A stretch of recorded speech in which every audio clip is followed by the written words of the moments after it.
Welcome back to the Team to Beat Miami Heat podcast, your one-stop shop for daily Miami Heat content. My name is Amir.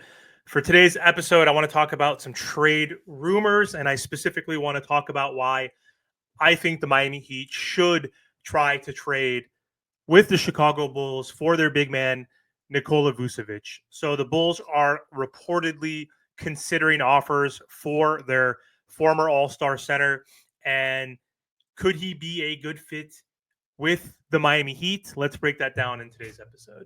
So, first, let's talk about the Miami Heat's needs. They need a ton of upgrades right now. This roster is not working right now. So, the core build of Jimmy, Tyler, Bam, mainly with Duncan Robinson, those four core guys who have been here for the entire Jimmy build, is not working out. Yes, there's other cast of characters, rotational players, rookies that have been inserted in this Jimmy Butler build, and it hasn't ultimately led to a championship.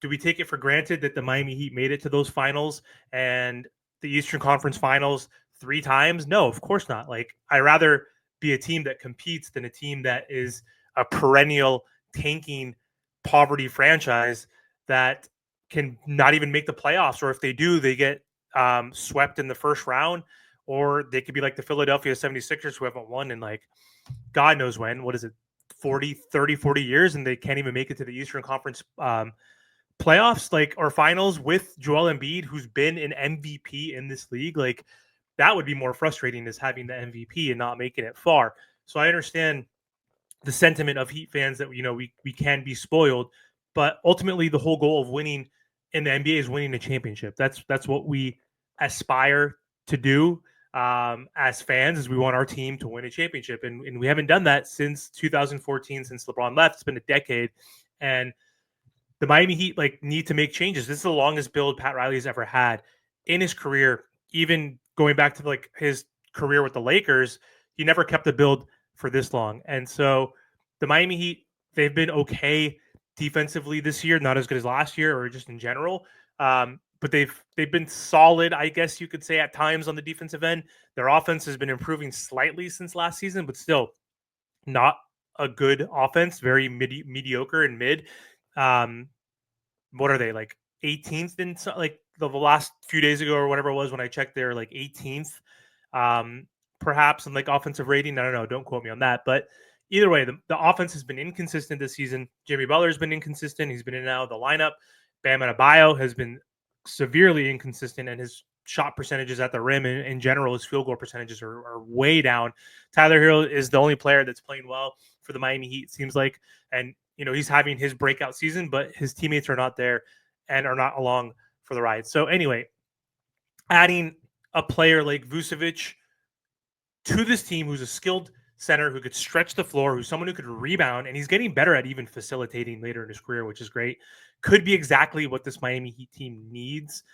And I don't mean this is exactly what they need to win a championship. I don't honestly think that it's not impossible to win a championship with this team, but I just think it's very, very, very improbable.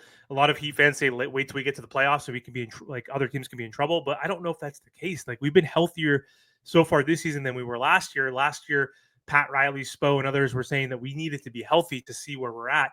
And we are pretty much healthy at this point for the most part. And it's still early in the season, but this team is still not working. They're 9-10. They're below 500 in an East that's not that great right now.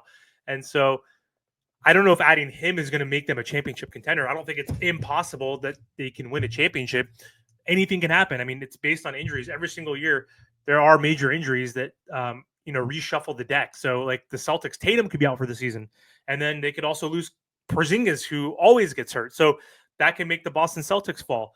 And there's other injuries that can happen. There's other trades that can happen midseason that could change the trajectory of a team. Who the hell knows? But ultimately, adding Vuce to this team, I think, will make the Heat more competitive, which is all that matters at this point, and would prevent them from being a play-in team. I'm not talking about championship at this point. Either way, his ability to score in the post, which is something Bam can't do right now, and his ability to shoot from deep would open the floor for Jimmy and for Tyler now, who's finishing at the rim, and even Bam Adebayo. So if we look at his numbers, he's averaging 20.9 points per game, 10 rebounds, so double-double, 3.2 assists and almost a block. He's shooting 47% from three, which is just absurd. That's going to regress back to the mean. But still, it's like almost on 5 attempts. So this makes him a valuable pick and pop option and spot up 3-pointer for the Miami Heat. So his versatility would make this Miami Heat team much harder to defend. According to reports, NBA executives do believe that Vucevic will be traded and that his trade value is around 2 second-round picks. That seems super affordable for a player of his caliber. There are other reports saying that they want definitely more than that, but I don't know who's going to be willing to give up multiple first-round picks or even good players for him. We'll see. But the Heat could offer a package that's centered around possibly Nikola Vucevic, Duncan Robinson, who's making like 18 or 19 million to make the salary work. So this move would help the Heat, obviously, with their offense, but it could help Chicago rebuild as well because, one, they get a young asset with Jovic, who's on a rookie scale contract, who's only 21 years old. Duncan Robinson, he has like a non-guaranteed contract next year, which I think is only 10 million guaranteed or so. So you would get a good shooter at $10 million. So I think that could be helpful, and he's going to be off the books after next season. So in terms of Vucevic fitting in with Miami's system, so under Spo's system, he does like versatile players and big men, and he, again, has improved his passing ability. He does have a good basketball IQ, which can align with the Miami Heat culture. He can anchor the offense in half-court sets, something that Bam doesn't do this season. And he's okay defensively. He's not a complete liability, but he has Bam there as an anchor. Again, there are risks. Like I mentioned, Vucevic isn't a defensive-minded player like Bam Adebayo, and pairing them up could create some mismatches. But if the Heat can leverage their team defense and their ability to rotate, that can mitigate some concerns because of his offensive contributions. His rebounding, more importantly, could outweigh the risks of his defensive liabilities. So what do you guys think, Heat Nation? Do you think the Miami Heat should pull the trigger and try to acquire Nikola Vucevic this season? Let me know in the comments below, and don't forget to like, comment, share, and subscribe.